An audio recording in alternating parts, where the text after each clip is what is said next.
My name is Jennifer, and I'm a 30-year-old interior designer living in Charlotte, North Carolina. Life once felt so secure. I had supportive parents, a blossoming career, and a husband I adored. But everything changed when I lost my parents unexpectedly.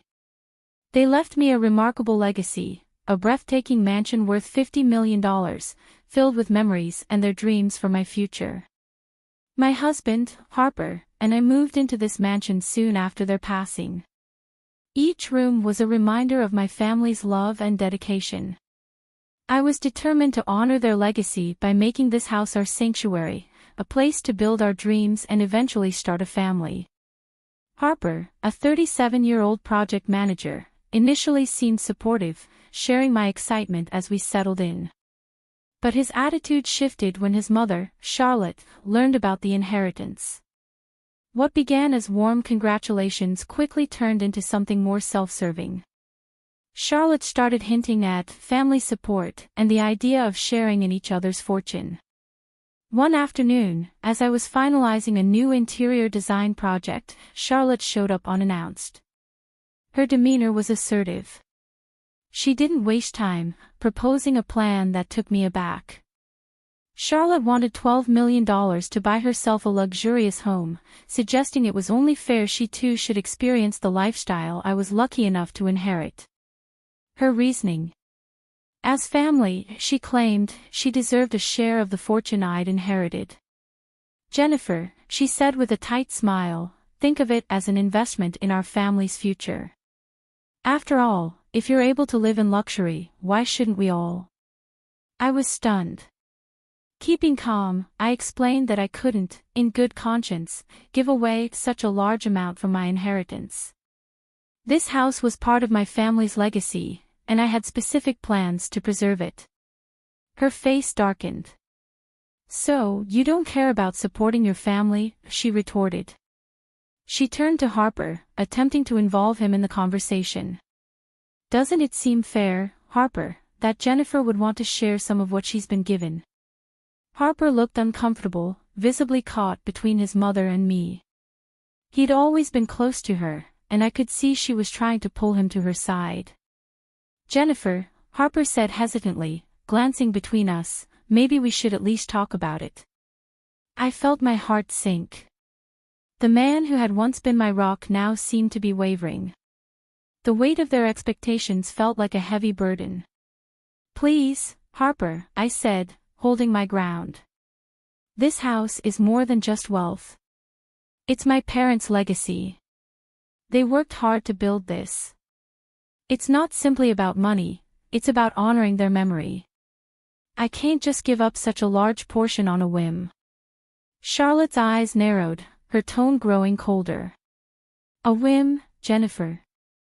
Don't forget that you wouldn't have had anyone to lean on if it weren't for our family's support after your parents passed. And this is how you repay us. My pulse quickened, yet I kept my composure. Charlotte, I value the support you've shown me, but that doesn't mean I owe you $12 million for a luxury home. I am more than willing to help in other ways, but not in this manner. She glared at Harper, her frustration evident. Is this the woman you chose to marry, Harper? Someone who cares more about money than about family? Harper shifted uncomfortably, his gaze dropping to the floor. Jennifer, she's not asking for the entire inheritance. It's just a portion. Maybe we can compromise. My heart ached. The man I once believed would always stand by my side was now faltering. Harper, this isn't something I'm willing to compromise on. This house and the inheritance mean everything to me. I've already sacrificed a lot, and I won't be pressured into giving away what my parents worked so hard for. Charlotte scoffed, her voice tinged with contempt. Typical. You get a little money, and suddenly you think you're better than us. Family doesn't hoard, family shares.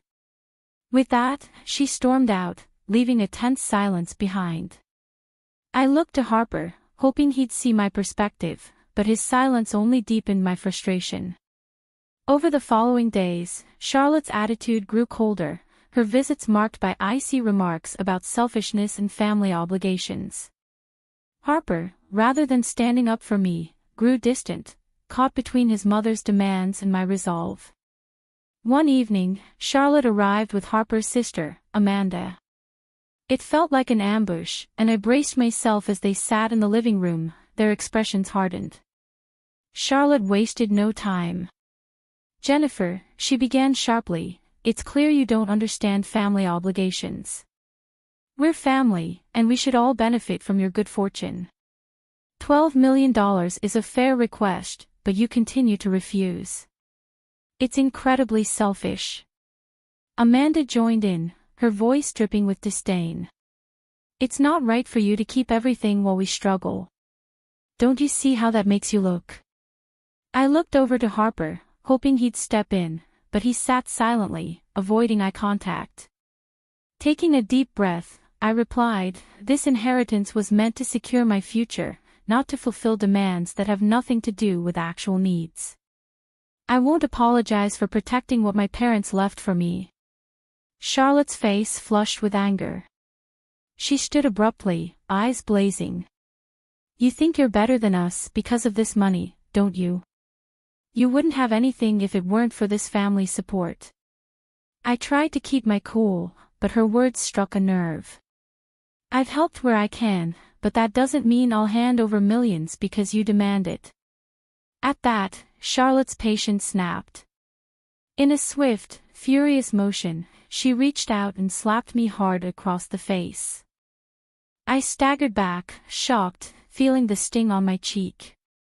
"How dare you disrespect me," she spat, her face twisted with fury. "You don't understand loyalty or family," Amanda sneered, her tone venomous. "You don't belong here, Jennifer. This house would be better without you."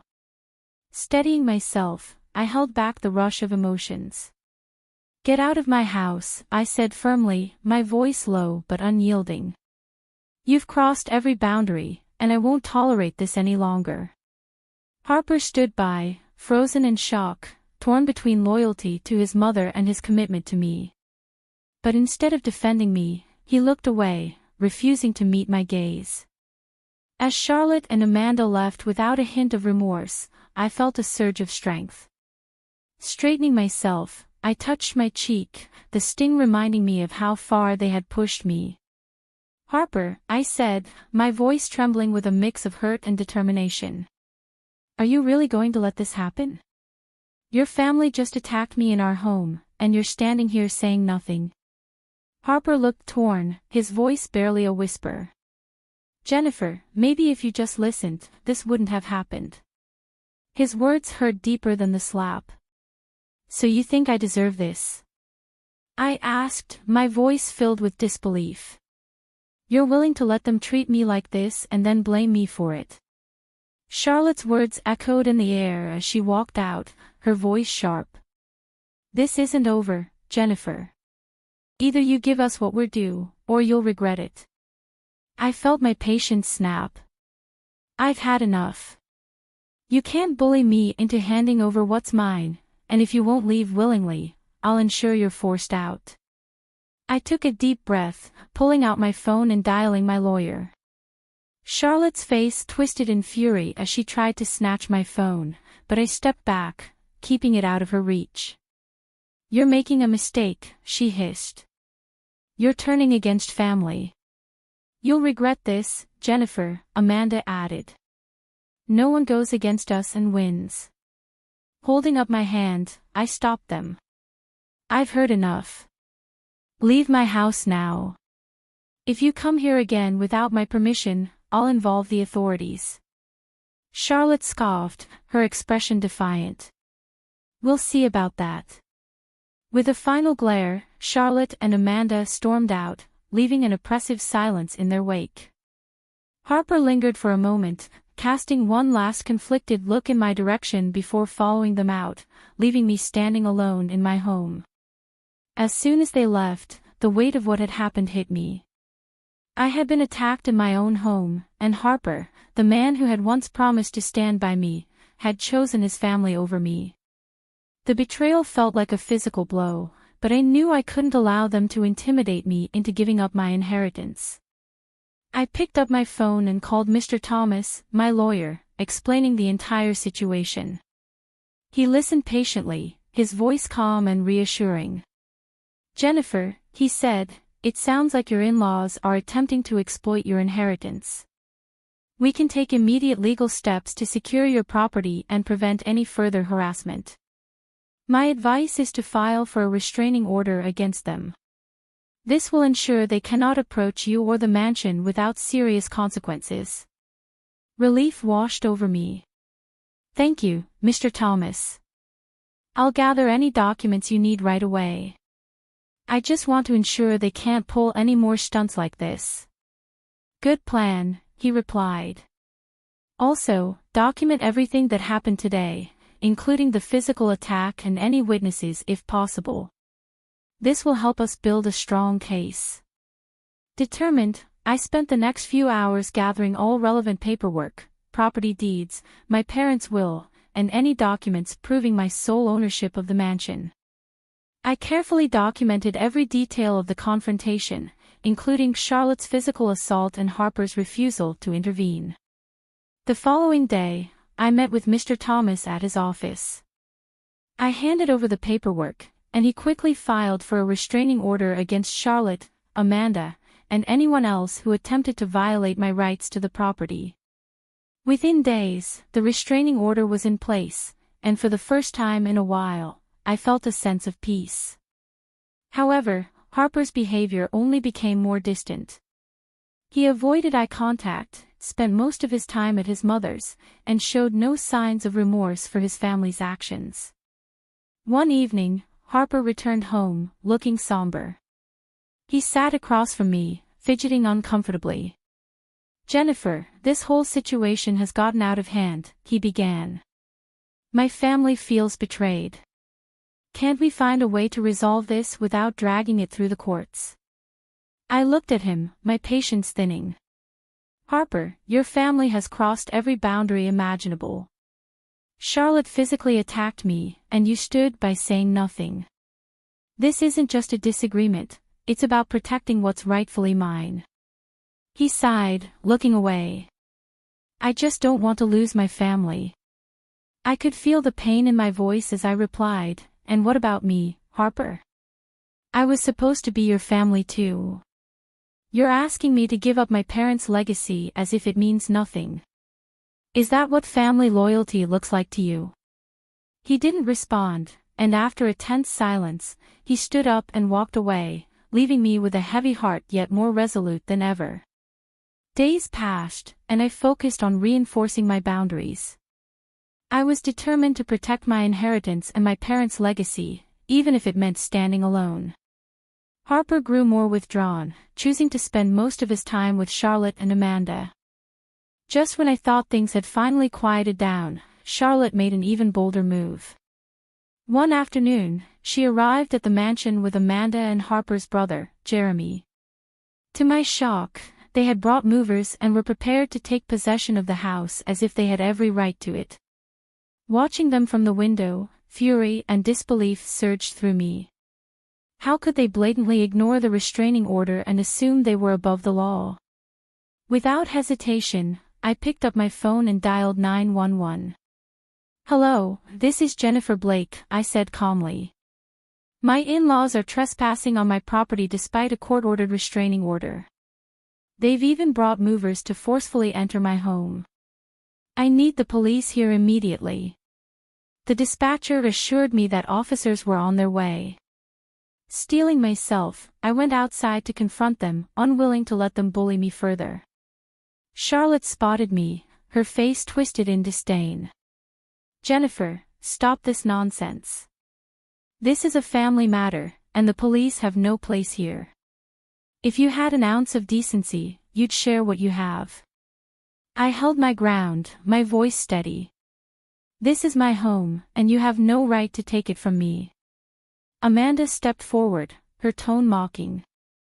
"You're making this harder than it needs to be, Jennifer. Just hand over the $12 million and make it easier on everyone." Before I could respond, I heard sirens approaching. Charlotte's face paled as the reality of the situation sank in. The police arrived, assessing the scene with serious expressions. I approached one of the officers and handed over the restraining order. "Officer, these individuals have been ordered by the court to stay away from my property. They're violating that order and attempting to seize my home," I explained. The officer nodded and turned towards Charlotte, Amanda, and Jeremy with a stern look. "Ma'am, you are trespassing on private property and are in violation of a court-issued restraining order. You must leave immediately, or we will be forced to take legal action." Charlotte's voice turned shrill as she protested.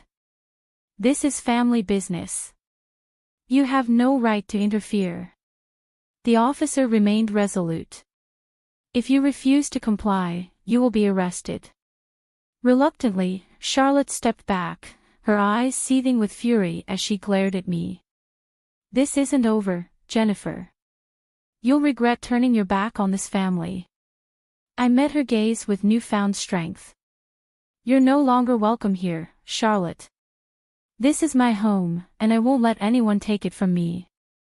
As the officers escorted them off the property, I felt a wave of relief.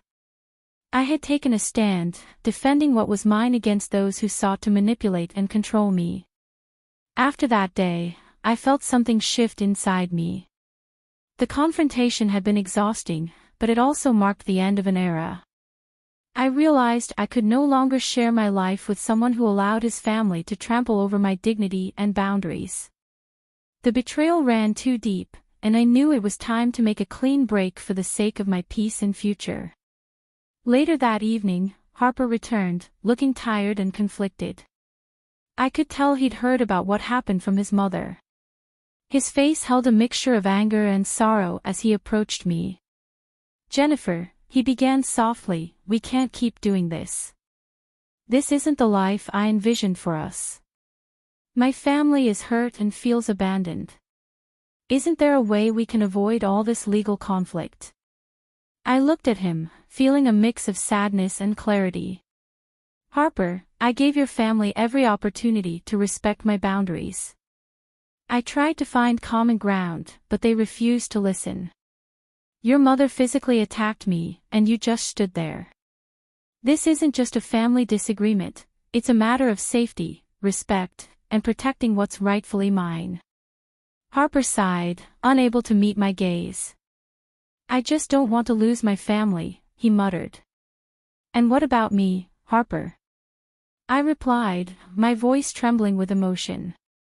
"I was supposed to be your family too. But every time they made demands, you chose them over me. Is that the kind of loyalty I'm supposed to accept?" A heavy silence filled the room as my words settled over him. Harper shifted uncomfortably and finally seemed to understand that this was the end. His shoulders slumped, and he nodded slightly, unable to hold my gaze. "I guess I can't undo what's already happened," he whispered, almost to himself. "No, Harper," I replied gently. "And I can't keep sacrificing my peace for a relationship that's one-sided. It's time for both of us to move forward." With that, I asked him to gather his belongings and leave the mansion. There were no arguments, no pleas to reconsider. Within hours, he was gone, and I stood alone in the quiet of the mansion. Though I felt the weight of the decision, I also sensed a newfound lightness, knowing I had reclaimed control over my life.